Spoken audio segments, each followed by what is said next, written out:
This video relates to the previous one that I called multiple images on a page. This is how we can set up the artwork we used in that video. I'm going to begin by creating a new high resolution page at 3:2 aspect ratio, File New. I've got one that I've produced earlier, but over here we can see the settings, 30 inches by 20 inches. 300 pixels per inch, so there's our 3:2 aspect ratio, and I'll create it in white. Now I need 9 shapes on this page, and the first one needs to be created on a new blank layer. So let's go down to the bottom of the layers, click to select that, and it'll sit above our background. To create the first shape, I'm going to go to my rectangular marquee tool, but from the options at the top of the screen, I'm going to choose fixed ratio and set 3:2 because most of our images are 3:2.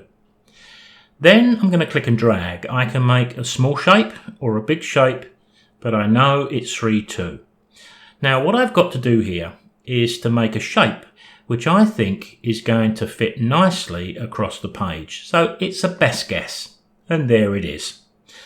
Maybe that's a bit on the small side, we'll soon find out, but what I need to do next is to flood that with black. Black is my foreground colour, so Alt Backspace will do that.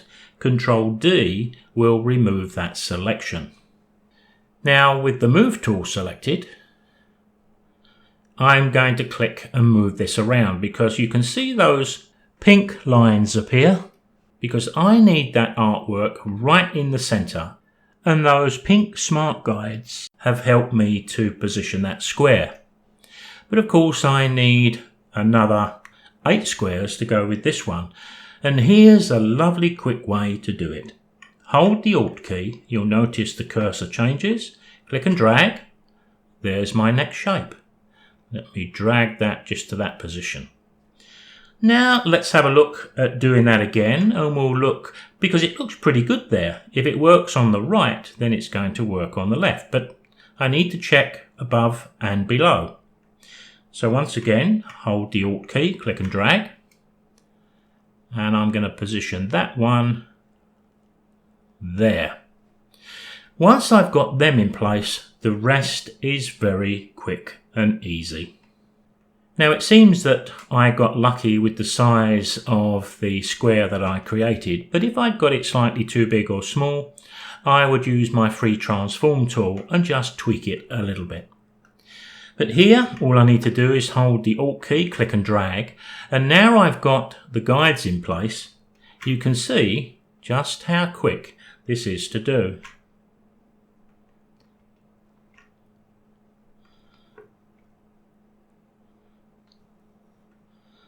Got that one a little wrong, let's try that again. That's worked okay, and that one. So let's just sit back and take a look at that. Could we live with that? Well, in an ideal world, I'd like a little bit extra on the top and bottom, but of course we can always add that to the background if we needed to. Well, if we're going to do this, let's get it right. So what I'm going to do here is just select my background. I'm going to go to my image menu and canvas size, and I just want to increase the height. I've got no idea of how much I need to add on here. Remember, we've got 20 inches on the long side. So I'm going to put 2 inches on the height because that should give me a little bit at the top and a little bit at the bottom. And I swear to you, that was a pure guess. I had no idea that that size was going to be just about perfect. I was going to suggest that if I'd added more, then I can just crop it back to the size I want. But that looks pretty good. And it will be this stage we would save our artwork as a layered Photoshop file. Now I need to consider the oval shape in the center. So just for a moment, I'm going to turn off that center shape because we only really needed it to set up the remainder. So what I need to do here is to create a new blank layer at the top of my layered stack. Let's do the same as we did before. And now we need to create the oval shape. So I'm going to pick up my elliptical marquee tool and I'm going to just quickly drag out a shape. Now you can see I didn't make any attempt to get that exactly positioned or the size that I want it, because rarely can I do that. I tend to create the selection, then I go to the select menu and I choose to transform the selection, because now I've got a bit of time.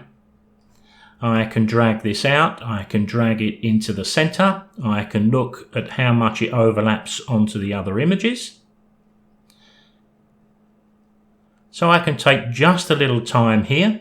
I think I'll have a little bit less left and right and a little bit more top and bottom. Now, if I drag out the toggles, then the aspect ratio remains the same here. But if I hold my Shift key, I can make the top and bottom a little deeper, and that's what I want to achieve. It doesn't have to be exactly the same all round, but it could be if you want. Let's make it a little more. So there's the shape. I'm going to drag it into the center. See, the smart guides help to position it nicely. A quick last look around before I go up to the top and hit the tick, or I hit the enter key to commit that. Now the selection is sitting on a new blank layer. We can flood that with color. Normally I would flood it with black, but it's going to clash with the shapes around it. So let me just temporarily change this to something else.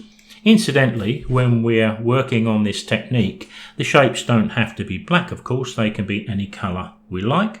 Alt backspace. I've got a monochrome canvas here, so it's actually not going to pick up the color. It's going to pick up grey, but that's okay. Alt backspace. There you can see it. Control D will remove the selection. At some stage, it would be a good idea to go to Image, Mode and RGB. And no, I don't want to flatten the image. And of course, save this again now, maybe giving it a slightly different name than before. So you've got the previous one and whatever we're about to do with this one.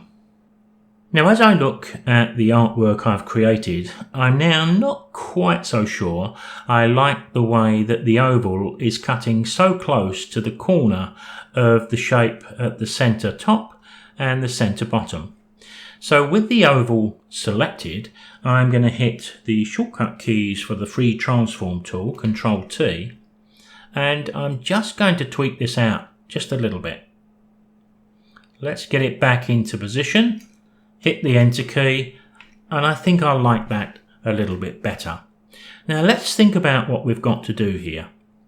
We've got to make a selection again, and we can use our grey oval for that.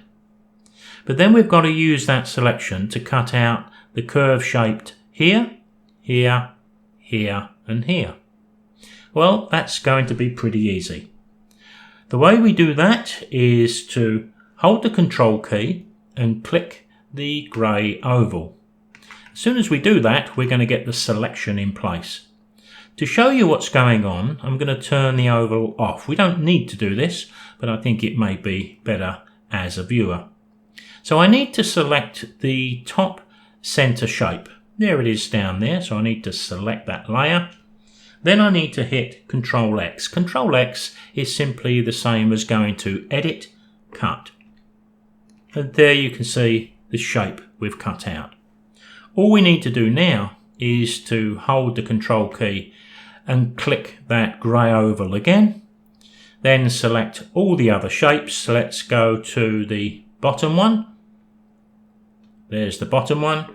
Control X, and of course I'll continue and do the left and the right.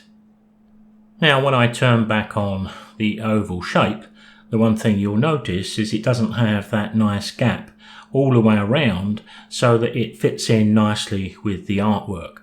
But I'm sure we can achieve that if we use that free transform tool again.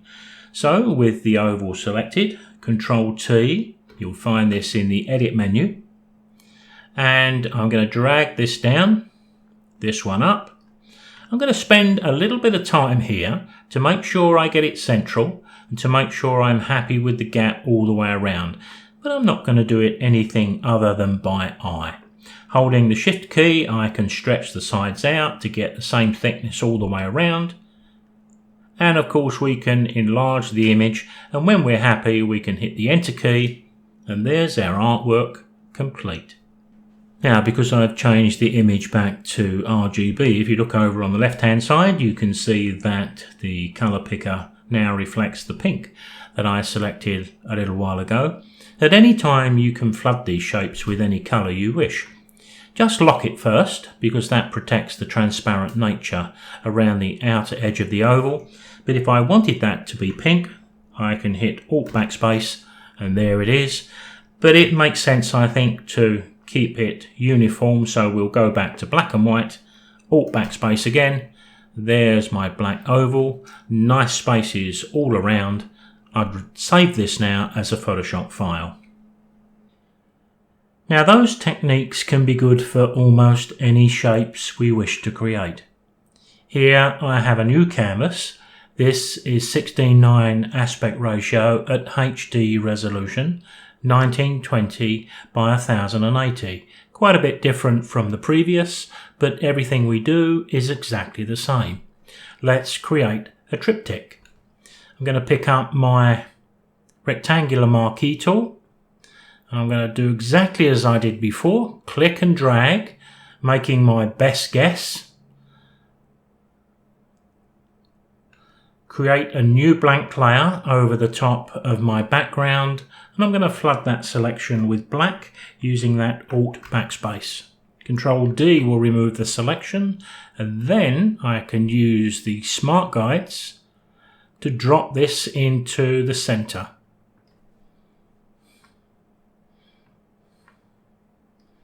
I think that's got it. Holding the Alt key, click and drag.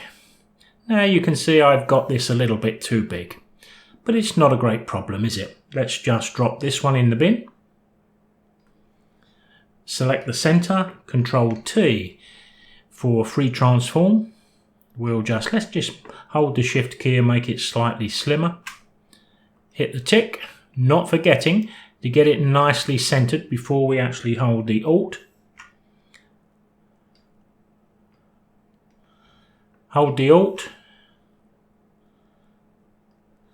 There's the triptych made in seconds. And there you can see the triptych shapes with images added. A while ago I made a complete set of videos on the subject of presentation. And while I used an earlier version of Photoshop, the techniques don't change very much. This set of videos can be viewed on YouTube, but they can also be viewed on my website and downloaded from there at the address you can see here. There's also a number of presentation extras down at the bottom of the page, artwork that you can download. Please feel free to use or adjust these any way you wish. I'll see you next time.